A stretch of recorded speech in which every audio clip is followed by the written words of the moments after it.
العالمين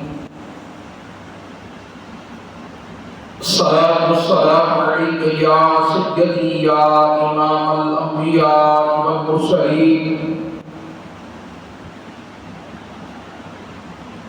أما بعد فأعوذ بالله من الشيطان الرجيم بسم الله الرحمن الرحيم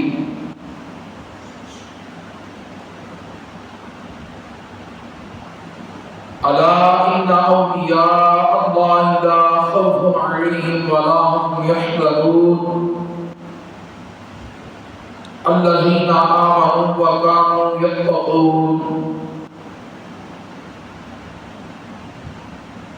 إن الله وملائكته يصلون على النبي يا أيها الذين آمنوا صلوا عليه وسلموا تسليما اللهم صل على محمد وعلى آل محمد وبارك وسلم الصلاة والسلام عليك يا سيدي يا رسول الله وعلى آلك وأصحابك يا سيدي يا حبيب الله رب اشرح لي صدري ويسر لي أمري واحلل عقدة من لساني يفقهوا قولي رب زدني علما رب زدني علما رب زدني علما رب يسر ولا تعسر وتمم بالخير وبك نستعين بلغ العلا بكماله كشف الدجى بجماله حسنت جميع خصاله صلوا عليه وآله يا صاحب الجمال ويا سيد البشر من وجهك المنير لقد نبر القمر لا يمكن الثناء كما كان حقه بعد خدا بزرگ ہوئی قصہ مختصر یا رسول اللہ انظر حالنا یا حبیب اللہ اسمع قولنا اننا فی بحر غم مغرق خذ یدی سہل لنا اشکالنا امداد کن از رنج و غم آزاد کن در دین و دنیا شاد کن یا غوث اعظم دستگیر بگرداب بلا افتاد کشتی ضعیفان شکستہ راہ بکشتی حق خواجہ عثمان ہارونی مدد کن مدد کن مدد کن یا معین الدین چشتی اللہ تبارک و تعالیٰ کی حمد و ثناء کے بعد آقا نامدار مدنی تاجدار حبیب پروردگار شافع روز شمار احمد مجتبی جناب محمد مصطفیٰ صلی اللہ تعالی علیہ وآلہ وسلم کی ذات والا صفات پر ہدیہ درود السلام پیش کرنے کے بعد قرآن مجید فرقان حمید کی بہت ہی بابرکت بڑی ہی باعظمت آیہ کریمہ تلاوت کرنے کا شرف حاصل ہوا۔ رب العالمین کی بارگاہ میں دعا ہے حق سچ بیان کرنے کی توفیق عطا فرمائے، مجھے بیان کر کے تمام سامعین و حاضرین کو سن کر عمل کرنے کی توفیق عطا فرمائے۔ الحمدللہ ماہ اولیاء سفر المظفر کا بابرکت مہینہ جاری و ساری ہے، اور اس مہینے میں بے شمار حضرات اہل اللہ اولیاء کرام رضی اللہ تعالی عنہم اجمعین جنہوں نے اس فانی دنیا سے دار البقاء کی طرف سفر کیا،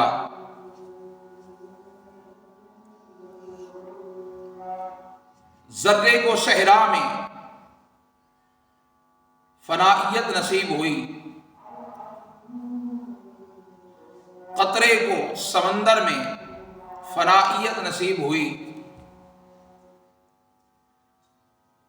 اور بندہ اس خالق اور مالک حقیقی کے قرب میں جا کر اپنے اس مقام حقیقی پر فائز ہو گیا جس کے لیے اس نے ساری زندگی ہر لمحہ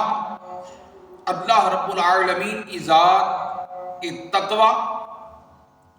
خوف و خشیت، اطاعت و فرما برداری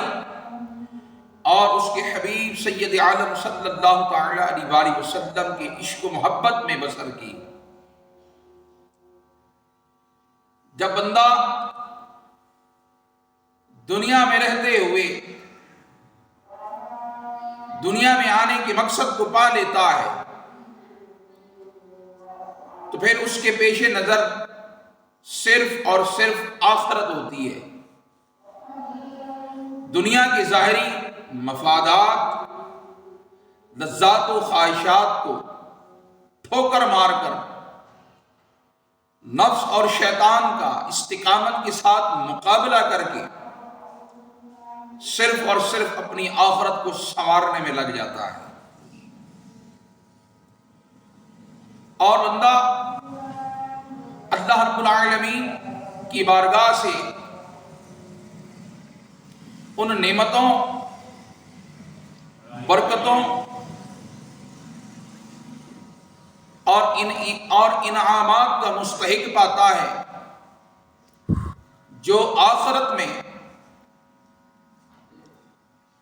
جنت کے اندر اس کی منتظر ہیں،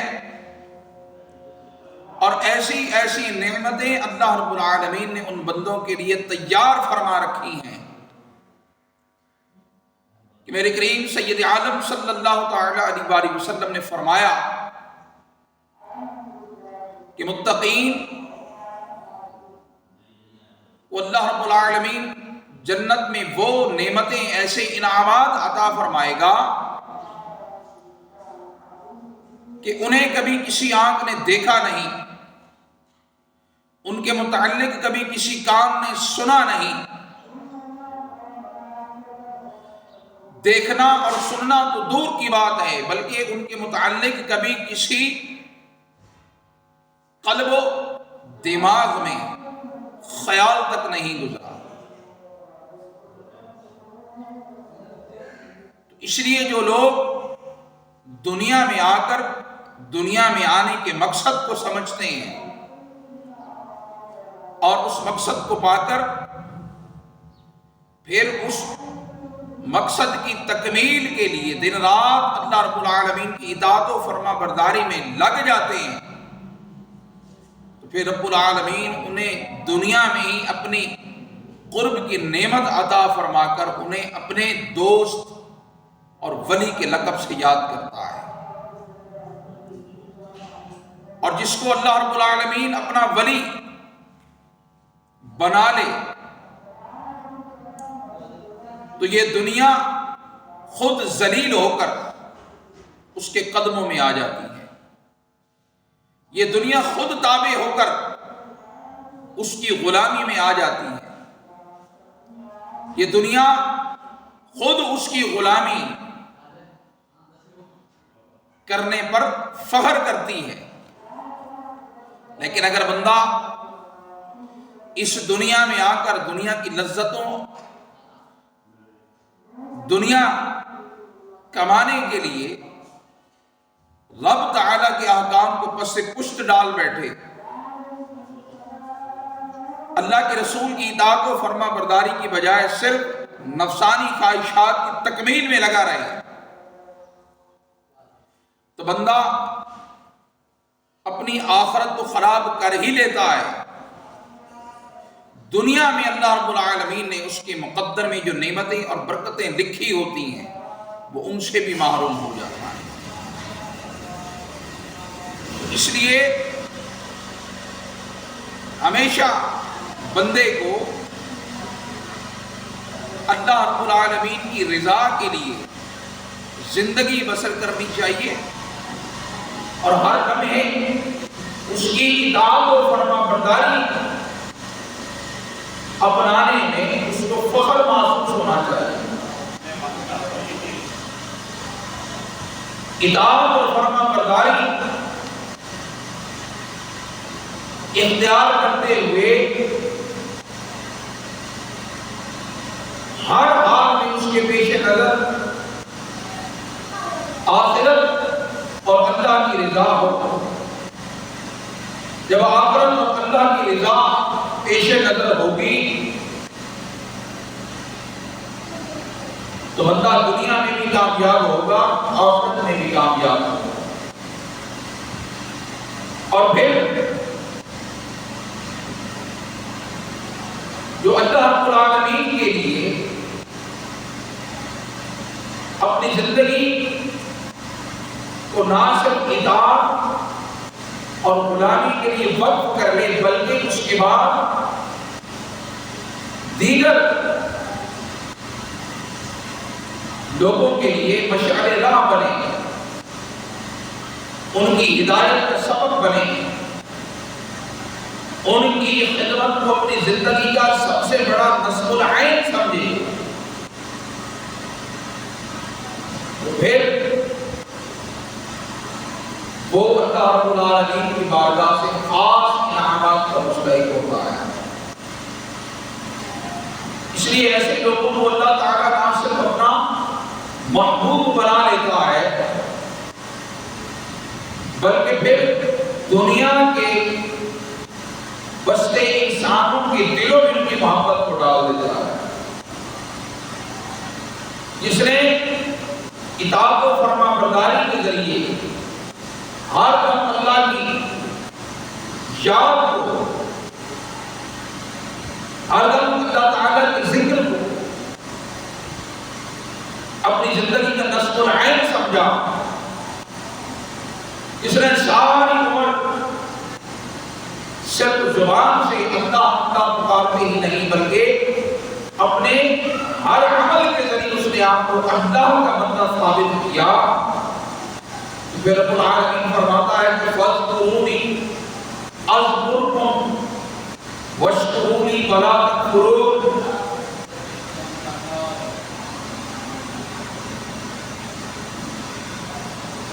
اور تمہارے تو ماننا تو ہمیں پتہ ہے بات کر دو۔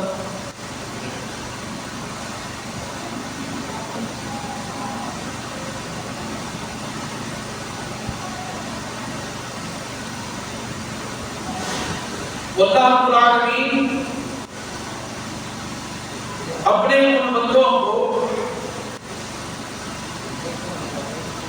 اپنی قرب کی نعمت عطا فرما کر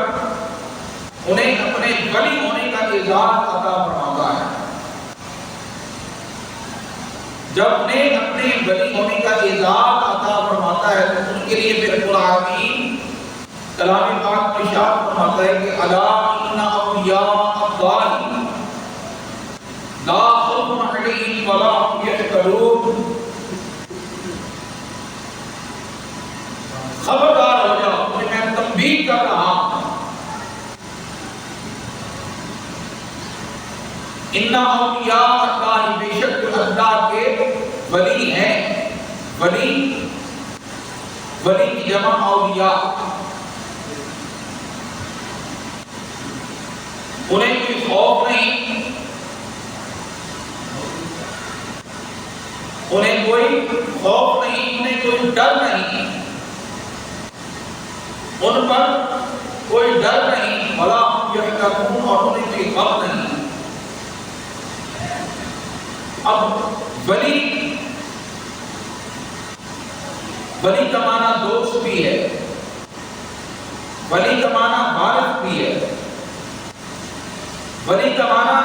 قریب بھی ہے، ولی کا معنی محبوب بھی ہے. ولی کا معنی ہمدرد غفار بھی ہے. لیکن عام معروف الفاظ میں ولی کا معنی جو دیا جاتا ہے، ولی کا معنی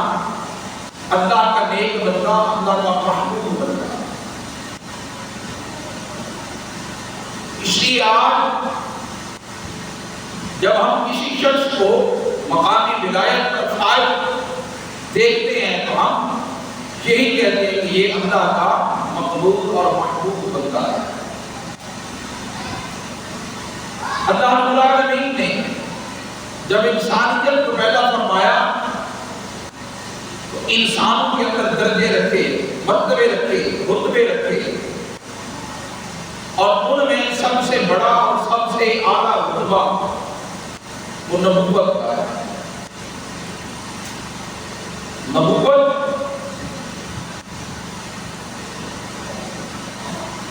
جس نے اللہ تعالیٰ کا پیغام انسانی جب تک پہنچانا ہے، لوگوں کو بتانا ہے کہ تمہارا ایک رب ہے، تمہارا ایک خالق و مالک ہے، اس نے تمہیں اپنی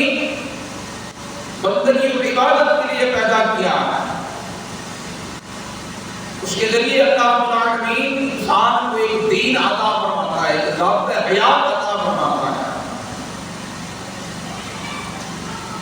تو وہ اللہ کا نبی دنیا میں کسی کا محتاج نہیں ہوتا، نہ وہ کسی سے پڑھتا ہے، نہ وہ کسی سے سیکھتا ہے. وہ براہ راست العالمین کی بارگاہ سے تربیت حاصل کرتا ہے. تو پھر سب سے بڑا رتبہ نبوت کا. نبوت کا ایک دور چلتا رہا حتیٰ کہ آپ کے اور ہمارے آقا و مولا سید عالم صلی اللہ علیہ وسلم کی ذات پر منصب نبوت کی تکمیل ہو گئی. آپ کے سر مبارک پر رب العالمین نے منصب ختم نبوت کا تاج سجا کر باب نبوت کو ہمیشہ کے لیے بند کر دیا. اب قیامت تک کوئی نبی نہیں آئے گا، کوئی رسول پیغمبر نہیں آئے گا، کیونکہ منصب نبوت کی تکمیل ہو چکی ہے. منصب نبوت کی تکمیل ہو چکی ہے. لیکن اللہ رب العالمین نے ہر دور میں نبی کے ساتھ، نبی کے بعد، نبی کے ساتھ بھی، نبی کے بعد بھی اپنے کچھ نیک مقبول برگزیدہ بندے رکھے جو نبی کے بعد نبوت کے مشن کو آگے بڑھاتے. ایک وقت ایسا تھا کہ جب نبی چلا جاتا تو نبی کا وارث یا تو منصب نبوت پر فائز ہو جاتا یا اس کو اللہ کی بارگاہ سے ایسی روحانی طاقت عطا کی جاتی تھی کہ وہ نبوت کے مشن کو آگے چلاتا. اس طرح ہر دور میں اللہ رب العالمین نے نبی اور نبی کے اصحاب ساتھ ساتھ رکھتے. یہ نہیں کہ ولی صرف اس امت میں ہے، ولی پہلی امتوں میں بھی ہوئی. جیسے سیدنا موسیٰ کلیم اللہ علیہ السلام کے ساتھ جناب خضر علیہ السلام، جناب سلیمان علیہ السلام کے ساتھ، حالانکہ کل دنیا کے تاجدار تھے، نبی بھی تھے، بادشاہ بھی تھے، لیکن ان کے ساتھ بھی اللہ رب العالمین نے اپنا ایک مقبول برگزیدہ بندہ، ایک ولی رکھا، آصف بن برقیہ. اس کے بعد کہ حضرت زکریا علیہ السلام کا دور آیا تو ان کے ساتھ نبوت بھی چلی، ولایت بھی چلی. انہی کی زیر تربیت، انہوں کی گود لی ہوئی بچی جناب سیدہ مریم سلام اللہ علیہا مقامی ولایت پر قائم ہوئی. پھر انہی کے نور نظر وقت جگہ بنی اسرائیل کے آخری پیغمبر جناب سیدنا عیسیٰ علیہ السلام جب اعلان نبوت فرماتے ہیں اور ان کے حواریین جب ان کا ساتھ دیتے ہیں تو وہ جن کی تعداد اختلاف کے ساتھ 12 تک بیان کی جاتی ہے، وہ تمام کے تمام مقامی ولایت پر قائم ہوئے. اس طرح جب ہمارے آقا مولا سید اعظم صلی اللہ علیہ وسلم تشریف لائے تو اب چونکہ باب نبوت قیامت تک کے لیے بند ہونا تھا، باب نبوت قیامت تک کے لیے بند ہونا تھا، کوئی نبی نہیں آنا تھا، لیکن نبوت کے مشن کو جاری رہنا تھا. اس لیے اللہ رب العالمین نے اپنے حبیب سید اعظم صلی اللہ علیہ وسلم کو ایسا ولی عطا فرمایا، ایسا محبوب، ایسا دوست، ایسا حبیب عطا فرمایا کہ اس ولی کی ولایت اس نبی کی نبوت چونکہ قیامت تک قائم و دائم رہنی تھی. اس نبی کی نبوت، اس نبی کا دین چونکہ قیامت تک باقی رہنا تھا، اس لیے اللہ رب العالمین نے اپنے اس نبی کو ایسا ولی، ایسا وسیع عطا فرمایا کہ جب تک اس نبی کی نبوت اور دین باقی رہے گا تب تک اس ولی کی ولایت باقی رہے گی. جب تک اس نبی کی نبوت اور ذریت باقی رہے گی تب تک اس ولی کی ولایت اور عبادت باقی رہے گی. اور اس ولی کا نام علی ہے. اس علی کو وہ مقام ولایت عطا کیا کہ اس علی کی ذریت میں رب العالمین نے ایسے اولیاء پیدا فرمائے کہ جب ہم ایک ولی کی زندگی کا مطالعہ کرتے ہیں تو ہر ولی کی زندگی میں ذات نبوت کی جھلک نظر آتی ہے. ہر ولی کے کردار میں ذات نبوت کی جھلک نظر آتی ہے. اس لیے میرے کریم سید عالم نے فرمایا کہ میری امت کے اولیاء بنی اسرائیل کے انبیاء کی طرح ہوں، یعنی کہ وہ نبی نہیں ہوں گے، وہ نبی تو نہیں ہوں گے، لیکن اللہ رب العالمین میری ذات کے نور کے طفیل انہیں وہ مقامی روحانیت عطا فرمائے گا کہ جس طرح ایک نبی منصب نبوت کی تکمیل کے لیے، منصب نبوت کی تبلیغ کے لیے ہر حال میں اللہ کے احکام کی اطاعت اور فرمانبرداری کرتا رہا ہوگا، اسی طرح میری امت کا ولی بھی ہر حال میں اللہ اور اس کے رسول کی اطاعت کی فرمانبرداری کرتا رہے گا. اس پر نہ زمانے کا خوف ہوگا، اس پر نہ دنیا کا ڈر ہوگا، اس کے پیش نظر صرف آخرت کا گھر ہوگا، آخرت کی ابدی نعمتیں ہوں گی. اس لیے اللہ رب العالمین جب الا ان اولیاء اللہ لا خوف علیہم ولا هم يحزنون فرماتا ہے تو اپنے ان نیک مقبول برگزیدہ بندوں کی طرف اشارہ فرماتا ہے کہ وہ لوگ جو علی ولی کی اولاد سے ہوں گے، جو علی ولی کی ذریت سے ہوں گے اور اللہ رب العالمین کی ذات کا تقوی، ڈر، خشیت، اطاعت اور فرمانبرداری اختیار کر کے قرب کی نعمت کو پا لیں گے، رب العالمین انہیں پھر دنیا والوں کے لیے حاجت روا بنا دے گا، دنیا والوں کے لیے مشکل کشا بنا دے گا. تو جب تک نبوت ظاہر رہی، ولی ظاہر رہے. جب تک اور جب نبوت تکمیل پا گئی، منصب نبوت مکمل ہو گیا، تو پہلے رب العالمین نے ولایت کو ظاہر رکھا. ولایت کو ظاہر کرنے کے بعد پھر ایک وقت ایسا آیا کہ رب العالمین نے ولایت کو مخفی کر دیا، ولایت کو چھپا دیا، لیکن جہاں بھی اللہ رب العالمین نے اپنا ولی رکھا پوری شان کے ساتھ رکھا، پوری طاقت کے ساتھ رکھا۔ اس لیے آج ہم اللہ کے فضل و کرم سے نبوت کے بعد اولیاء کا دامن تھامے ہوئے ہیں، تو ہمارے ایمان کو وفا نصیب ہے۔ اس لیے اب یہاں پر اگر ہم ہندوستان کی بات کریں تو ہندوستان جب بت پرستی کا دور تھا،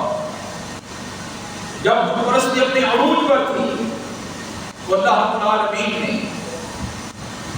ایک مرد مجاہد کو بھیجا۔ اللہ رب العالمین نے محمد بن قاسم کی صورت میں ایک مرد مجاہد کو بھیجا، جو اسلام کو لے کر آیا، جو دین کو لے کر آیا، لیکن اس نے جہاد کیا، لوگوں کو اسلام کا پیغام پہنچایا،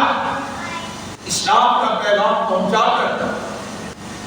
وہ چلا گیا، لیکن اپنے ساتھ اللہ کا ایک ایسا بندہ لے کر آیا جس نے نبوت کے مشن کو جاری رکھنا تھا۔ رب العالمین نے سیدنا عبداللہ شاہ غازی کو مقام ولایت عطا فرمایا۔ جب ان کا دور ولایت مکمل ہوتا ہے اور ان کا علاقہ اپنے مقام پر جب دین اسلام کا مرکز بنتا ہے، پھر رب العالمین نے ایک اور اللہ کا نیک بندہ بھیجا۔ اللہ رب العالمین نے اپنے حبیب کا ایک اور غلام اس خطے کے لیے منتخب فرمایا،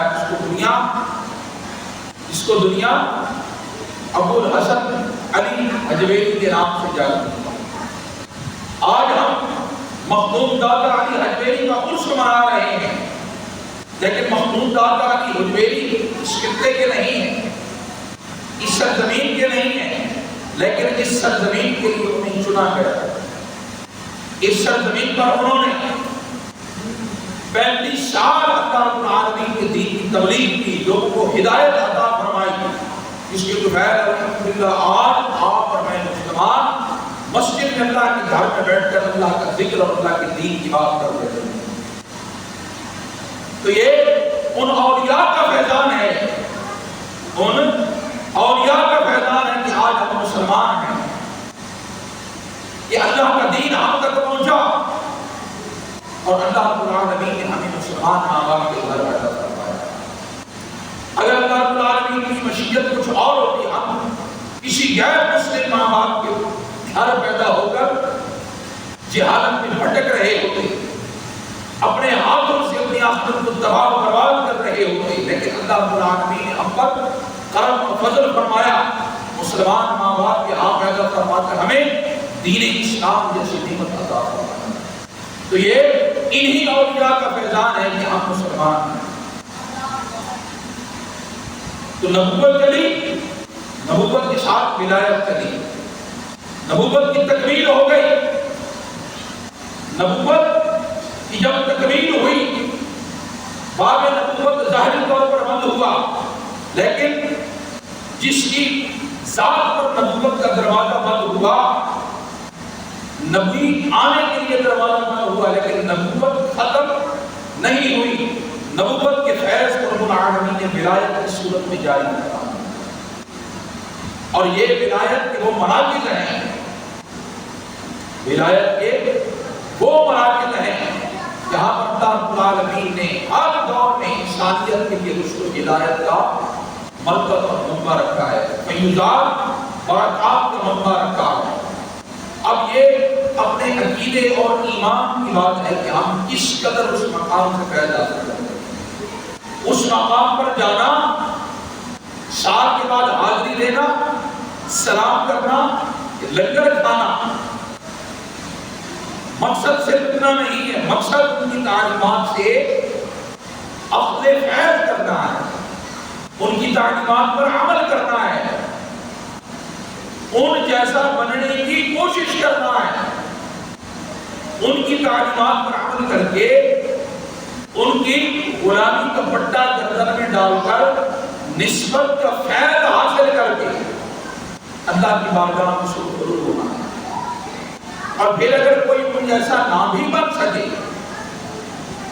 لیکن اگر اس کو نسبت کا فیض حاصل ہے تب بھی وہ اللہ کے کرم سے محروم نہیں رہے. اس کی سب سے بڑی مثال، اس نسبت کی سب سے بڑی مثال آپ کے سامنے اصحاب کہف کے کتے کی ہے کہ اصحاب کہف اپنا دین بچانے کے لیے جب غار میں چھپنے لگے، وہ ایک کتا جب ان کے ساتھ ہوتا ہے اس نے اس نیت سے پناہ لی کہ اللہ رب العالمین اس سب کے مجھ پر بھی کرم فرمائے.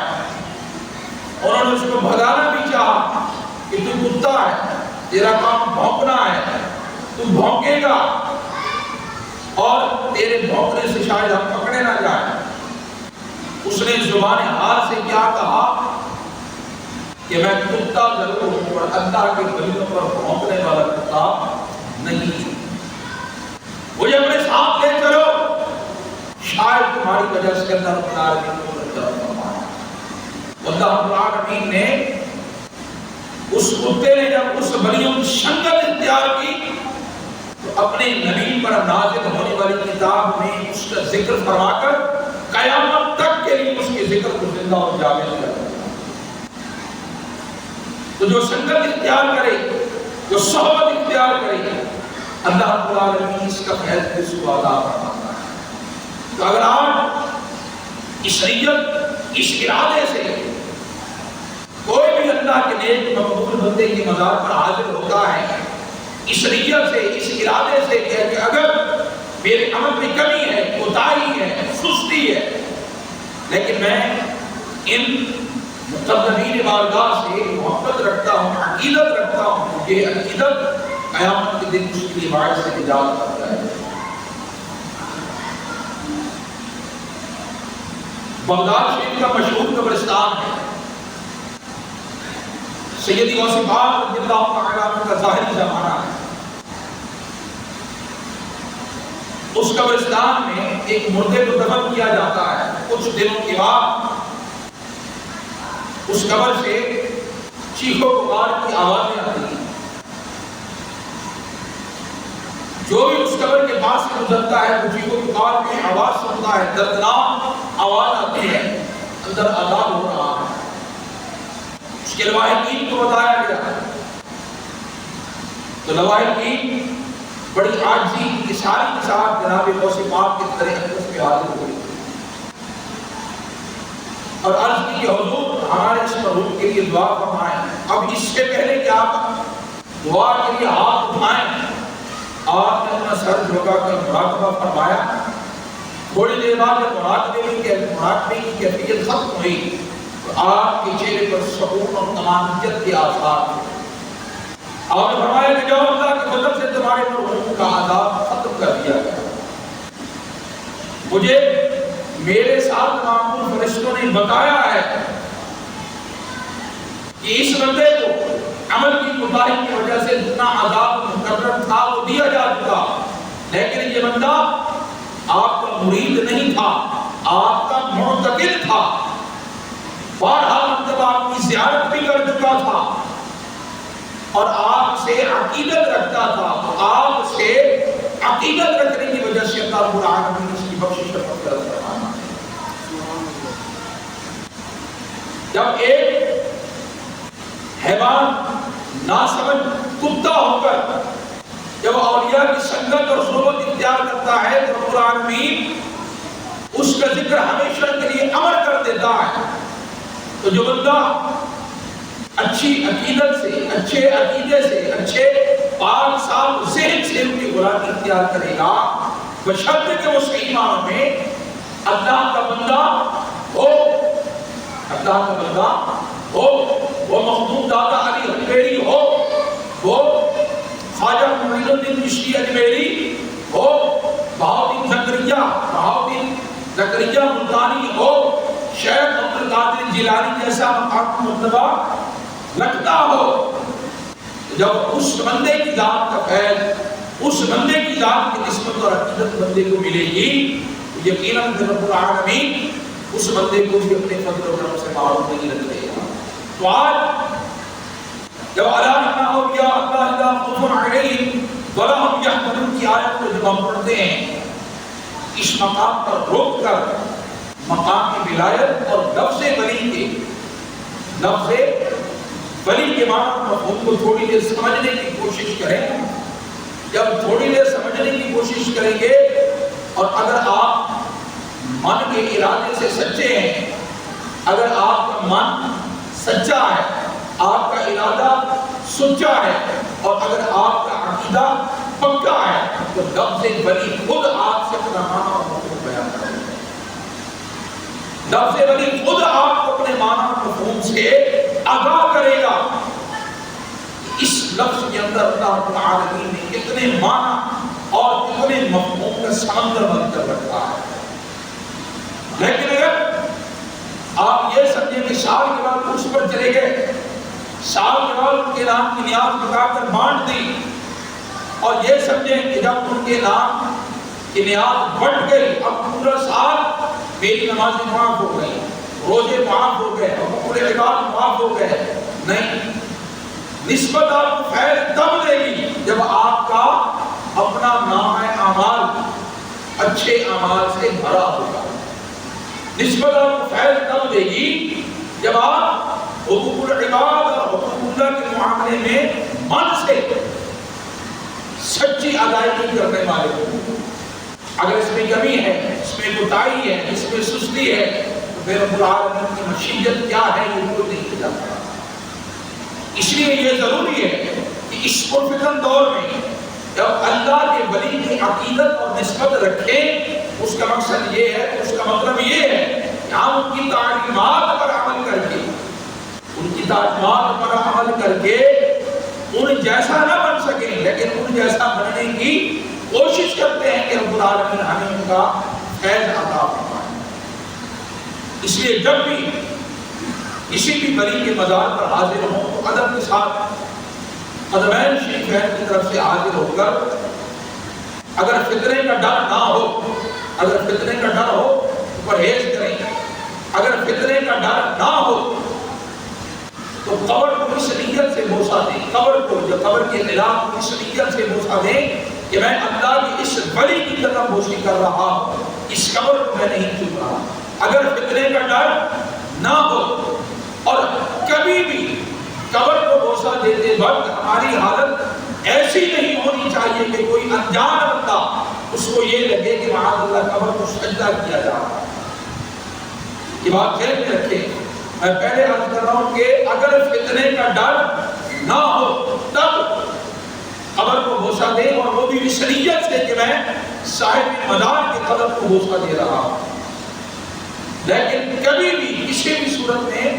ایسی کیفیت نہ ہو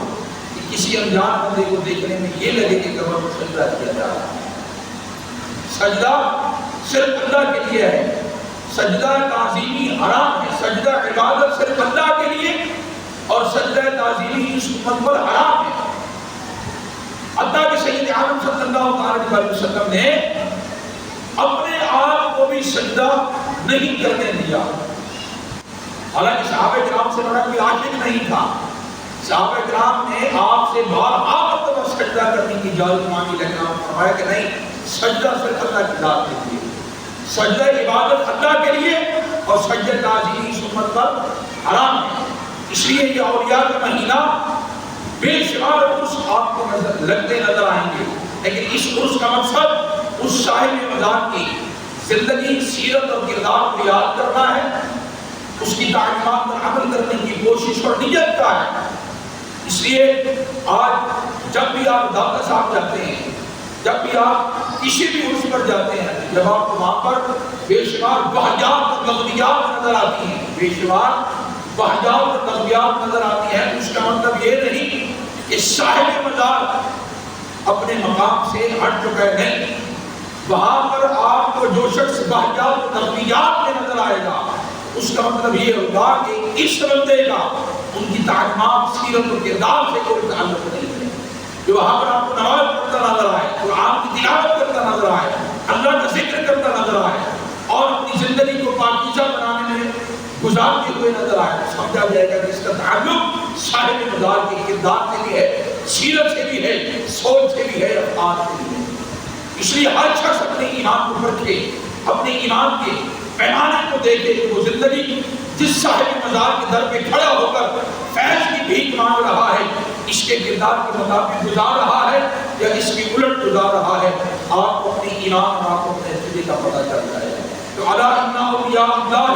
لا خوف علیہم ولا هم یحزنون کی آیت پر جب بھی تلاوت کریں تو ٹھہر جائیں، لفظ ولی پر غور کرنا ہے۔ جب لفظ ولی پر آپ غور کریں گے